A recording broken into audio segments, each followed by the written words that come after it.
Okay, I had asked you about when you first started teaching, and then I was going to ask Yes, that was, my sister and I were graduated from San Jose Normal in June, early June, or late June. And just before graduation, I got a very disturbing letter from Helen Comstock.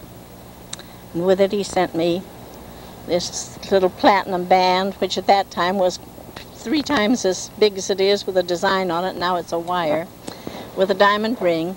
He was down at San Diego, captain in the Army, going to France.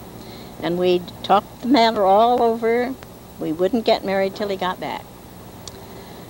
But he wrote this pitiful letter. They had taken his trained machine gun company and sent them to France, and he was left behind at Camp Pendleton, not Pendleton, what is that? Oh, what was that place down there? Can't think anyway. He was left behind to train a new company in machine gunnery. And please come down and we'll get married down here. We'll have at least 6 months. And who knows, the war may be over. So Helen wrote back, yes, put the ring on, delighted, showed it to all the girls and wore it to graduation. And it was a big thing that Helen was going to get married. Phoned my mother. By that time she had a telephone. And she tried to dissuade me, but nothing. I was just as stubborn as she was. And so my aunts and my grandmother got out their needles and began to sew hastily to make a trousseau for me. They didn't have much time. And my sister and I got home with our diplomas in our hands. And my sister had a school, but I hadn't contacted or got a school. You didn't have to then. You could go around and find a school easily. There weren't too many teachers. And so I was put on the train all by myself, and I'd never been anyplace by myself. And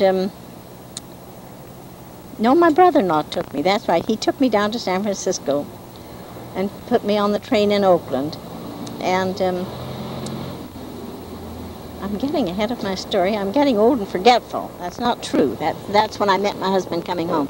I went on the train to San Diego, got on the train at Fulton, got on the ferry at Sausalito, went across, and somehow caught the train at the 3rd Street station for Los Angeles. That's the way we had gone to San Jose to school, so I knew to do that. And my husband, Hilliard, had come up from San Diego and got on the train at Los Angeles and met me. He had a face this long, and he said, if you want to change your mind and go back, you can. I may go any day. They're going to send me to France to train the troops. I don't have 6 months here. And he'd rented a nice little cottage in La Jolla where we were going to spend the 6 months. And he had some very good friends down there, a family of girls who were students at Cal, the Dodge girls, and their half-sister Everard Hunt. And they were just looking forward to entertaining his bride and being nice to her and so on and so forth. So I said, well, I'm not going home now. So we went on to San Diego and were married in the Baltimore Hotel in San Diego with 2 of his lieutenants as witnesses. Back up to Del Mar for a weekend.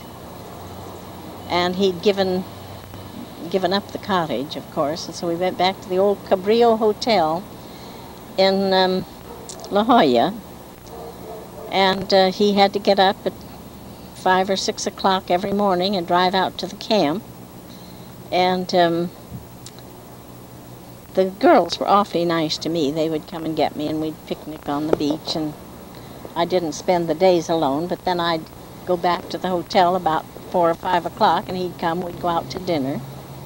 And that was our honeymoon. I'm expecting every day that he'd go without word. Well, one night he didn't come back, and I waited and I waited and I waited, and I was sure he was gone. So I flung myself on the bed and began to bawl. Boo-hoo-hoo. Really crying out loud, knowing that I had to get myself packed up, my trunk packed up, and get back on that train and go home. And a couple of hours later, he came in with a big bandage across his mouth, and he had borrowed a car for the week so he could come back and forth from the camp from one of his sergeants or lieutenants or somebody. It was a crank, you know. And the crank had slipped off and cut his lip badly. He'd had to have it stitched. And so we had that night again, and I think it was the next day that he left and was gone. Got over to France and trained his machine gun company. He never did get into battle, strange enough, although he was captain of the local National Guard here when he left, and was put right into the regular army. And he was made a major of the battalion that Tom Bird was just leaving. Tom Bird of the famous Bird family. Tom, Dick, and Harry. Dick was the one who went to the North Pole, and what did Harry do? I don't know, but Tom managed the family apple orchards in Virginia, and he got quite friendly with Tom Bird at the time because he was turning over the battalion to my husband, and he spent the year in France without ever going into battle, being sent from here to there. He did get to the front, and as I told you yesterday, word came that he was killed, or did I tell you this? And he wasn't killed, of course. And then in May, he had the opportunity of coming home, being mustered out, April or May, or going for a semester to an English university of his choice. So he wrote home, and I said go, because I was teaching. And so he went to Oxford and was assigned to Oriel at Oxford, and just had a marvelous time, studied international law, and that was his only schooling. And played on the Oxford tennis team, the Oriel tennis team. I have a picture of him up there.